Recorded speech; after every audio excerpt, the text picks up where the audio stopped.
pop concert just by just doing a free improvisation and seeing if it like leads me somewhere. So I think that's what I'll do for you guys. Just trying to capture whatever the vibe is in the room. Here it is.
My name's Jeremy Siskind. Happy Leap Year Day, right? Only every 4 years do we get a Leap Year Day.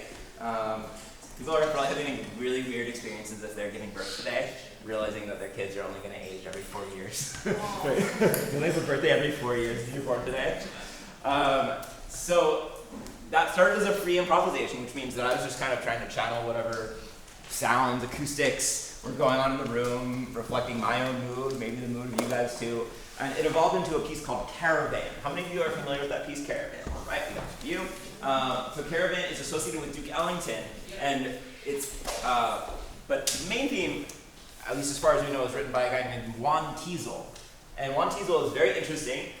He's really one of the very first Latin jazz musicians. Not that he only played in kind of an Afro-Cuban style, but he was from Puerto Rico, and he was a member of the Duke Ellington Orchestra. And he played the valve trombone, which, to my knowledge, not a bunch of people play the valve trombone anymore, right? It's a trombone, but instead of a slide, you're like playing keys like a trumpet. And so Teasel wrote a handful of famous tunes, but probably the most famous ones are that one, Caravan, which you can see has this kind of, I don't know, Middle Eastern-y flair to it in terms of the scales that are being used. And then Perdido, which is another very famous tune. And I thought, as I was driving up here, because of what a completely prepared person I am, I thought since we have this extra day of February, which of course is Black History Month, I would play for you some pieces by some of our great African-American composers and musicians today. So I'll be doing a little bit of that, and then I will tell you a little bit about myself. I'll leave some time for questions at the end. So let's do it like that. Is that cool? All right. Party. Party at 2:50, at like 1:30 on a Thursday. I'm not going to tell you what this next piece is. I think a lot of you will know it, but I want to leave it a little bit of a mystery.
song?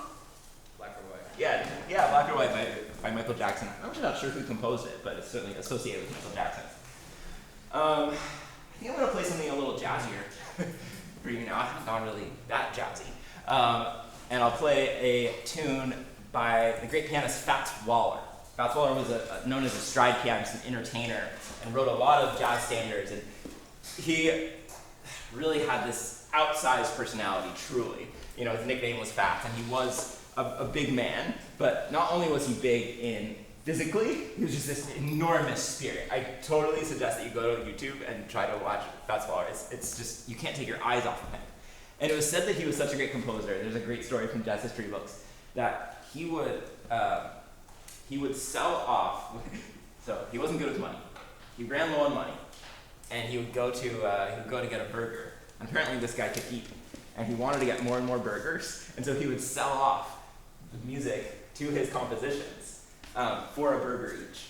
What? And he would just like stay, and apparently, like the Duke Ellington Orchestra was all, and he was just selling them for a burger, and apparently there's all these tunes that Fats Waller wrote that are not even attributed to him that became hits. So, like, he had this incredible influence. And he was also kind of a naughty songwriter.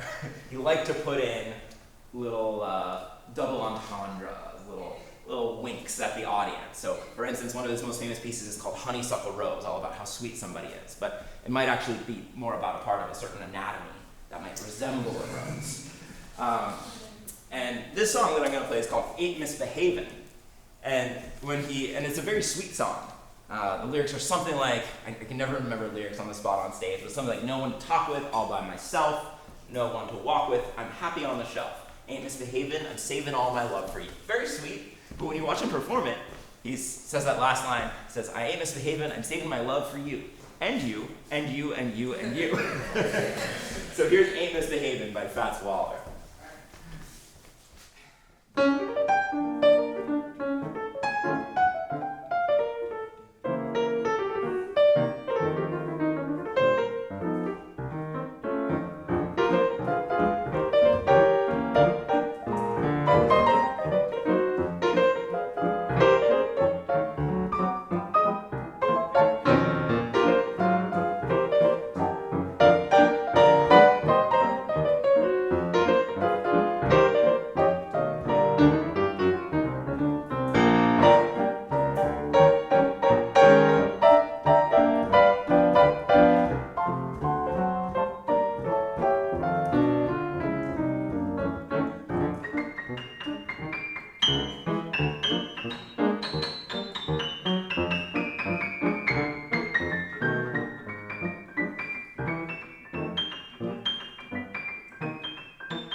it's funny how some of the experiences that we have when we're in college in particular end up influencing us so much in our career. And I remember when I was an undergraduate, actually I was a freshman, and I was asked to play a piece for a Women in Music Festival. Not because I am a woman, but the piece is this next one, which is called God Bless the Child, which was written by the great Billie Holiday, one of our great all-time jazz singers. And I have this very specific memory of preparing for that. And there were, I was a freshman at the time, everybody who was playing was older, there were some professors playing. I thought, man, I really need to make this good. And the first two chords just go from G to C.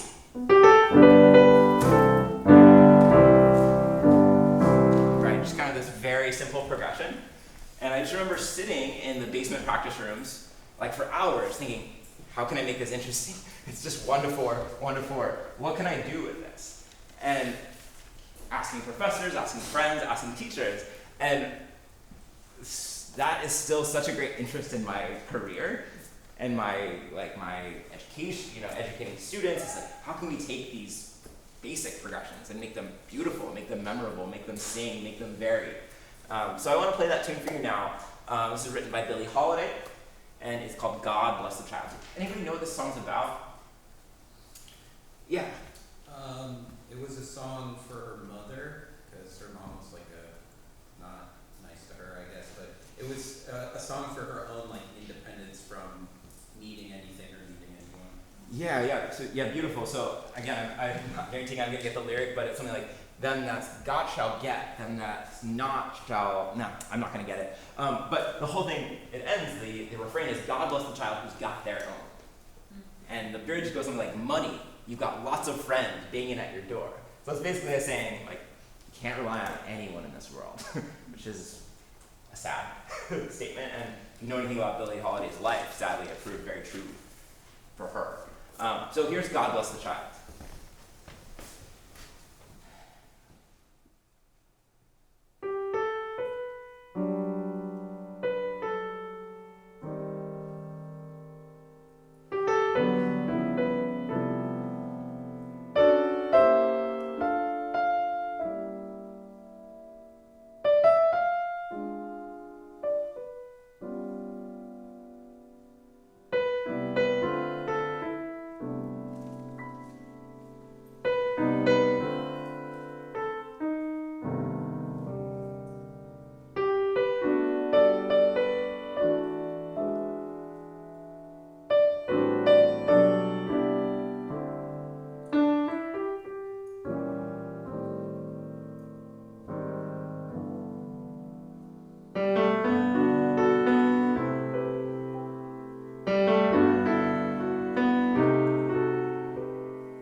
Tell you a little bit about myself because I'm a narcissist. Because I think it's good for students to know how people got into whatever we're doing professionally and what sorts of things are available for you. And so after maybe one more tune, then I'll take some questions. So I want you to have a little bit of context. So I guess somewhat obviously, I'm a jazz pianist. I do perform. Sometimes solo, sometimes in different contexts. I performed with a vocalist last weekend. I'm performing duo with a trumpet player next Thursday. I'm performing at a solo recital up in the Valley in a couple of weeks. So, random stuff of professional gigs. I don't have any specific band that I'm playing with all the time. Just kind of freelancing, picking up work. I also work as an arranger. And that comes and goes in different projects, but I told you I'm a narcissist, I'll brag that a project that I did a bunch of arrangements for just won a Grammy this last Grammy cycle, which is pretty cool. This really great vocalist named Julia Bullock won Best Classical Vocal Recording, and 4 out of the 7 pieces were my arrangements, which is pretty cool. I compose, in fact, I'm coming up on a deadline. A lot of the composing that I do these days is student pieces. That's the easiest way to get your music played, is writing for students, because they need music. They need pedagogical music to work on. So I'm supposed to submit a set of 3 student pieces coming up. I do compose some for other ensembles as well. I've led a chamber jazz ensemble for quite a few years, which is piano, voice, and then one player of woodwinds who plays clarinet, tenor saxophone, and bass clarinet at different times. And we've got a couple albums out. I'm really interested in songwriting. I teach a songwriting class.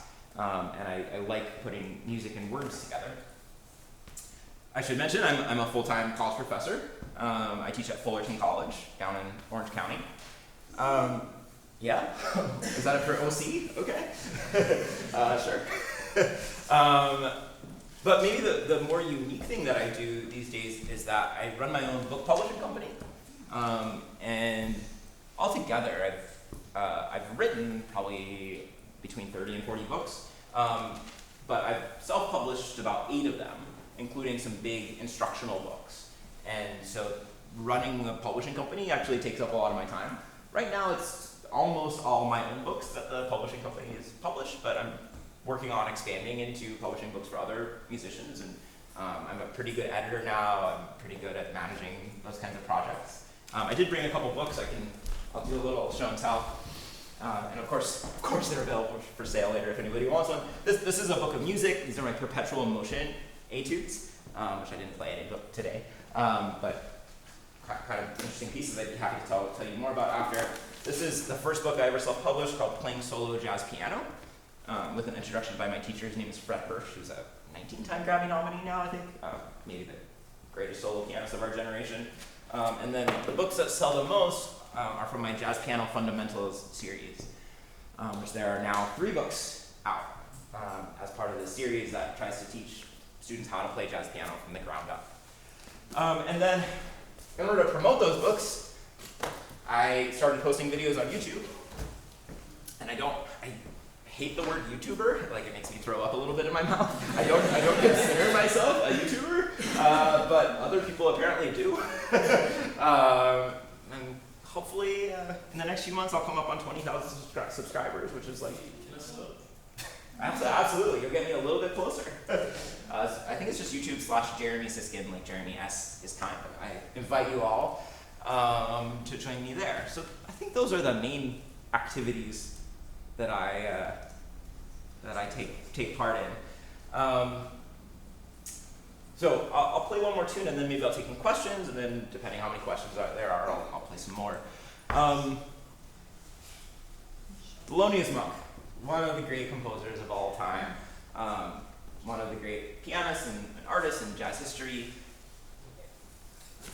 When I was teaching jazz history, we used to compare Duke Ellington and Thelonious Monk, okay, two of our great composers. And Duke Ellington actually, he was asked once about Thelonious Monk in an interview, and they're like, what do you think about Thelonious Monk? And Duke Ellington said, that's the guy who stole all my stuff. he took all my tricks.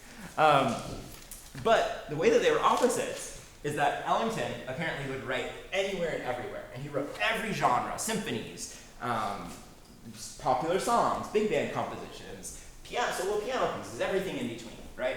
Monk only wrote, I think the number is 73 pieces in his life. And they're all little short lead sheet, 32 bars, 12 bars kind of pieces. He only wrote 73. He had to get every single detail right. He was a little bit, he was diagnosed as, I don't know if it's schizophrenic, but he had a serious mental health diagnosis, and he obsessed over getting the details of these pieces exactly right. And each one's almost like a little riddle.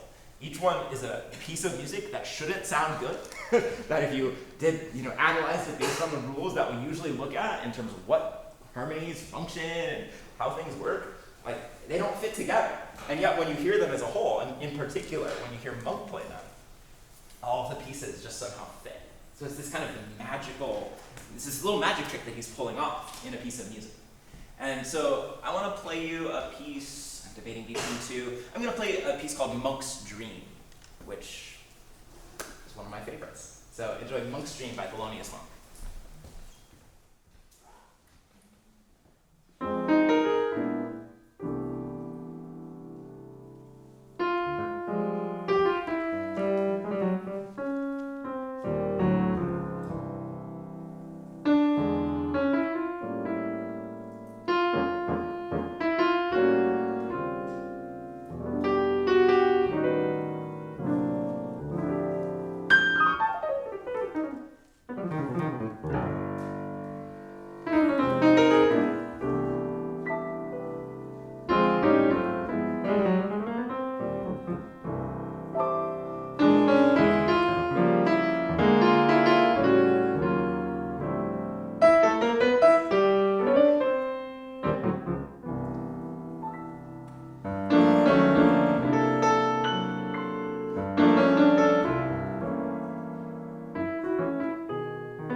such a great audience. It's so wonderful to play for students who are so attentive.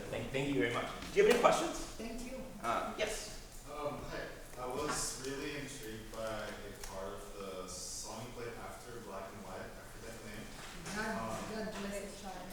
No, ain't Misbehaving is probably the one after. Okay, yeah. Oh. It's in like the early mid section of the song where when you're playing on the really low end and the really high end. And it sounded to me like it was two different keys at the same time, but I wasn't sure. But maybe it was just like how do you call it? Maybe they were just like clashing in a way, but it was tricky. But I was wondering how you describe that moment. Yeah, great observation. So if you're having trouble imagining, I was really at the extremes of the piano, and what I was doing is I was playing two separate melodies, two separate but related melodies. So.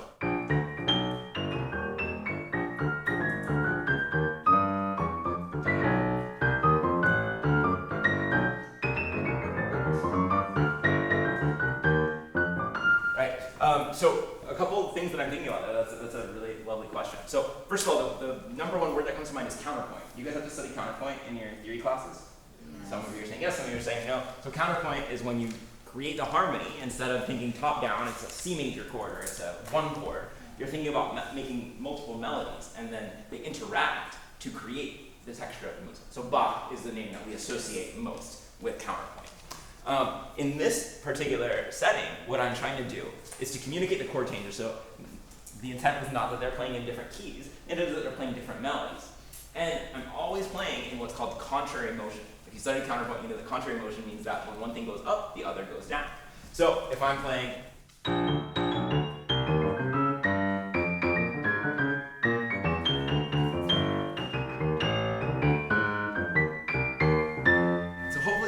hear the chords there.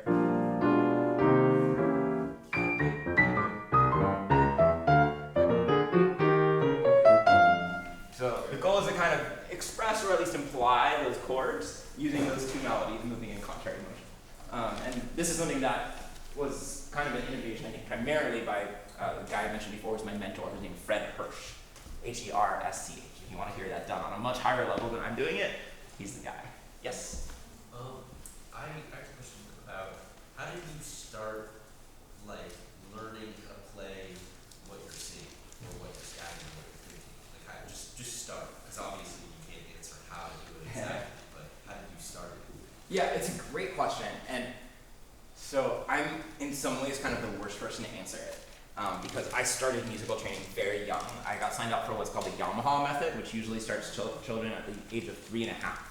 And it starts them with solfege, ear training, and I guess all of their research says that the ear develops the most between 3.5 and 5. And so I run off with perfect pitch, and I've always felt a strong connection between what I hear in my head and what comes out. So I'm actually the worst person to teach you how to do it. And it's usually one of the number one things that people ask me about after performance, like, wow, you sing along, and I'm always like, I do?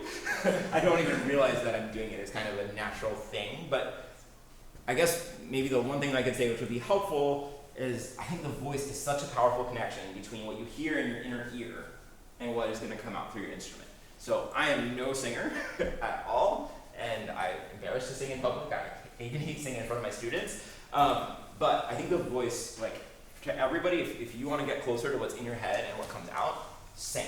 Spend a lot of time singing, and spend a lot of time trying to connect your voice to what comes out of your instrument. That's the best I can tell you.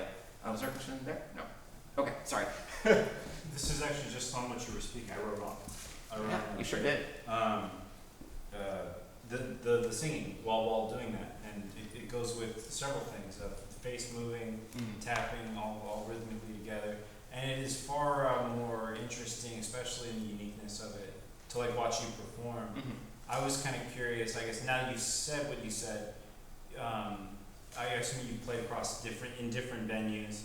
Here, I don't know if people in the back could hear the singing as much, because the piano's mic'd, but your singing is not. So, do you ever have to adjust that? If you're playing a small jazz club, maybe you hear that comment more. It doesn't really come up, I guess. That. Yeah, it doesn't bother me. You have to stifle that for certain performances. Yeah, I hear what you're saying.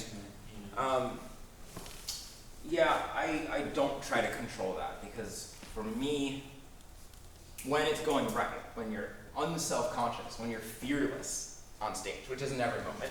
There's certainly a lot of moments in this performance and in many performances where I'm feeling self-conscious or, you know, I'm saying, ooh, I really need to change courses, I'm really messing this up. When you're fearless, you're not, you know, gonna be conscious in that way.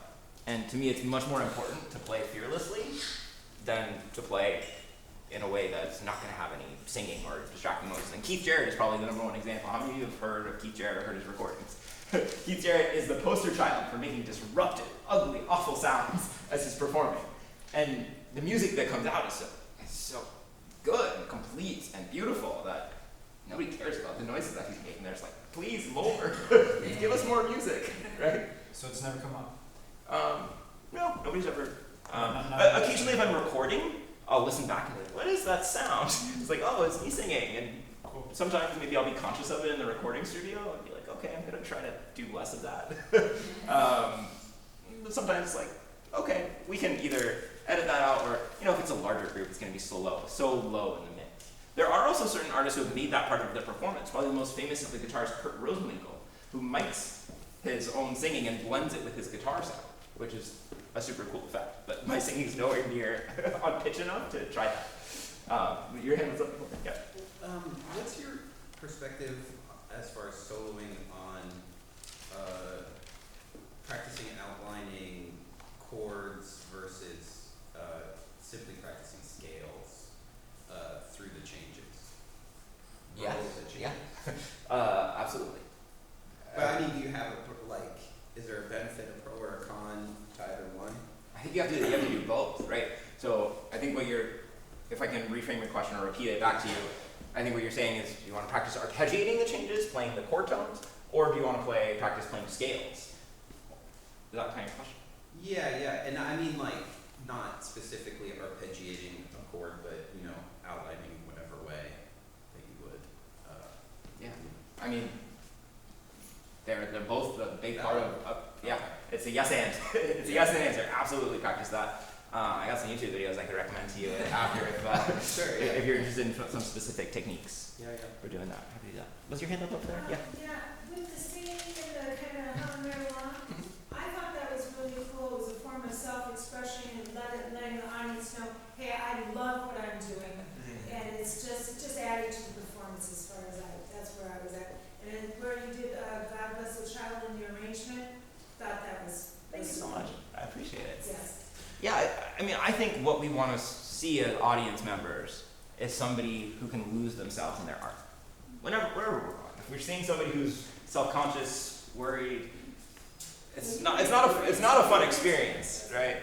And hopefully seeing somebody, and I'm not claiming to be that person, but hopefully I had some moments, seeing somebody who is fearlessly expressing themselves reminds you as an audience member that you have the capability of fearlessly expressing yourself, at whatever level you're at. And I think that's a gift to give an audience member. Yes? Hi, so I'm actually a big fan. I actually watched a lot of your videos. Yeah. Thank you for the views. Oh, yeah. And one of the things that I feel like might be missing that I want to suggest that you make a video on Okay. is like how to improve your tone at the piano. Because as someone who started on jazz piano and didn't really do like classical or anything, like I feel like when you play classical, you really care about how you're playing the notes. Yeah. Which is I feel like is not something very focused on in jazz. It's all about it's playing outlining a J blah blah blah. And I feel like because of that, I'm kind of suffering right now, trying to get to those basics of good tone, dynamics. And I love it when I hear you like play around with that in your performances. So I was wondering. Yeah. I guess if you want to give like a quick like perspective on it, and then maybe make a video on it. Dedicated to you. Yeah. Well, thank you for that question, and it's a very good observation. How many pianos do we have in the room? Oh, quite a few. Okay, cool. Yeah, somewhat. I mean, this instrument, and especially this instrument, the CFX, has so many different sounds that you can get out of it, and some are very beautiful, and some are not as beautiful, and some are perfect for playing melodies, and some are perfect for playing percussively. And my only short snippet answer to that question, which you're not going to like probably, is that for me, all of my favorite jazz pianists are also very excellent classical pianists. I mean, you can kind of go down the list. So Phil Evans, Oscar Peterson, I mean, Keith Jarrett, Brad Knopf. Keith Jarrett recorded all of Bach's Well-Tempered Clavier and all of Shostakovich's 24 Preludes and Fugues. Chick Corea's out there playing Mozart concerti orchestras, like, besides being a great jazz pianist. And so there are jazz pianists who don't necessarily, aren't going to sit down and play you a classical piece. But for me, a lot of classical training, it's very difficult to learn tone while you're learning all those other things that you have to do in a jazz performance, like the chord tones and the scales and comping and offbeats and all the millions of things. So to me, tone and technique is best taught through classical music with a great classical teacher, because we just have too many gosh darn other things to worry about as jazz pianists. So personally, I took classical private lessons every semester in college and then continued on. And for the 4 years that I was in New York City, took with this incredible classical piano teacher. And when I made my Carnegie Hall debut, I did the first half, I played Debussy's Etudes, and the second half I played jazz. Now, I don't claim to be a classical pianist. I really couldn't sit down and play almost anything for you right now. I would be embarrassed. There's too many great classical pianists out there. But I wanted to get to that level where I could play, part of a recital at least. Because I just learned so much. Yeah. Well, I guess in that case, maybe you should make a classical for jazz pianists video. Classical for jazz pianists. Because I feel like I've been looking for those resources for a while. That would be a good niche to develop, somebody can. All right, we're getting brainstorms. Do we have to do we want to take one more? One more question. One more. Oh, a hand was already up back there. Is that you in front? Yeah, less a question, more of a comment. I took your improvisation class at Fullerton. Oh, I know you. Yeah, we were trapped during the pandemic. Yeah. Online. So, Yeah. great job. Great to see you. Keep doing what you're doing. Thank you. Thank you. I love it. So I'm happy to take other questions afterwards. I can stay for about 10 minutes, and then I have to drive back to my new job, to my real job. Thank you guys really for